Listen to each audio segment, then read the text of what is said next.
So good evening friends, সবাই কেমন আছে? আমি অভিষেক। তো আজকে আবার একটা নতুন ব্লগ নিয়ে চলে এলাম। আজকে এটা ঠিক ব্লগ নয়, আজকে মনটা ভালো ছিল না, মুডটা ভীষণ খারাপ। সন্ধ্যেবেলায় তো একা একা বেরিয়ে পড়লাম, জানি না কোথায় যাব, সেটা বুঝতে পারছি না। তো আমার একটা দাদা, সে দাদাকে ফোন করলাম, বললাম বেরোবে কি না। তো সে বললো আয় আমাকে নিয়ে বেরো। তো আজকে টোটালটাই প্ল্যান ছাড়। তো গাইস, আজকে এসেছিলাম অ্যাকচুয়ালি শান্তিপুরে একটা কাজে। তো কাজে আসতে গিয়ে হঠাৎ রাস্তায় দেখলাম এত ঠান্ডা, শান্তিপুর সাইডে এত ঠান্ডা ছিল। তো যার জন্য আমরা কি করলাম, শান্তিপুর ঢোকার পরে মনে হলো একটা ঠান্ডার জিনিস কিছু কিনতে হবে, সেরকম কোনো প্রিপারেশান নিয়েও আসিনি। তো এখানে বিশাল ভিমার্ট বলে একটা শপিং মল ছিল, সেখান থেকে এটা নিয়ে নিলাম। তো এটা নিয়ে আমরা এখন আবার বেরিয়ে পড়লাম। তো আমরা দেখি আবার, যেহেতু আজকে 4 তারিখ, কালকে থেকে আবার এখানে রাশ আছে, তো রাশেরও কিছু প্যান্ডেল একবারে দেখে আবার বাড়ি ফিরবো। যাই হোক, শান্তিপুর এসেছিলাম, তোমাদের ছোট্ট একটা ব্লগ দিয়ে দিই। চলো সামনে আস্তে আস্তে দেখাবার কী কী হচ্ছে না হচ্ছে। তো যা ঠান্ডা ছিল, আমাদের একটা ইয়েও নিতে হবে, মাথায় পড়ে কিছু নিতে হবে, ভালোই ঠান্ডা লাগে যেহেতু বাইক চালাচ্ছি। তো এখানে দেখাই তোমাদের, দেখো এগুলো ঠান্ডার জন্য। যাই হোক, আমরা একটু নিয়ে বেরিয়ে যাচ্ছি, তারপর তোমাদের একটা প্যান্ডেল দেখাবো, দিয়ে আবার বেরিয়ে যাবো। চলো সাথে থাকো ভিডিওটা। এই ছবিটা ঠিক হয়নি, চলো। এর মধ্যে ঠিক সেই বীরত্বটা আসছে না। গীতায় শ্রীকৃষ্ণের প্রকৃত চরিত্র আর বর্তমান যুগে আমাদের এটাই দরকার।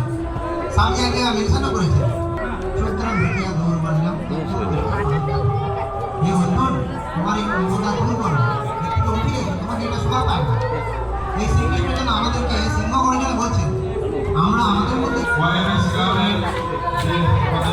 সুন্দর অপরূপ প্যান্ডেল এবং যে মৃন্ময় মূর্তি, এই প্যান্ডেলের যে শুভ সূচনা, সেই শুভ সূচনা করবে আমাদের বিধায়ক এবং মহারাজ সহ আমাদের কাউন্সিলররা এবং সমস্ত মঞ্চে যারা আছেন সবাইকে বলবো যে প্যান্ডেলের উপস্থিতি বাস্তবায়িত করতে পারি, তাহলে কিন্তু রাজ উৎসব আরও অনেক ভালো হবে এবং আমাদের জীবনে যে সংযম, বিবেক, বৈরাগ্য এবং নাম চাষের প্রতি মোহ যদি কাটাতে পারি, তবেই কিন্তু আমি শ্রী কৃষ্ণ এবং রাধারানীর কাছে প্রার্থনা করি আমাদের মধ্যে সেই বিবেক এবং চেতনা জাগ্রত হোক এবং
কি হয়েছে ভাই?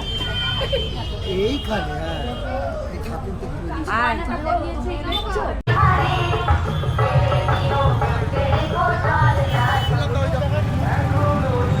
চার পাঁচটা প্যান্ডেল নিয়ে একটা ছোট্ট করে শান্তিপুর রাসের ভিডিও ছেড়ে দেবো। তো বন্ধুরা আজকে তো এখানে এসে দেখলাম শান্তিপুরের রাস মানে শুরু হচ্ছে, শান্তিপুরের রাস যেটা খুব বিখ্যাত। তো আজকে তো রাস পুরোপুরি শুরু হয়নি, তোমাদের যেগুলো দেখালাম প্যান্ডেলগুলো পুরোপুরি প্রপারলি রেডি হয়নি। তো আজকে 4 তারিখ, তো কালকে 5 নভেম্বর থেকে রাস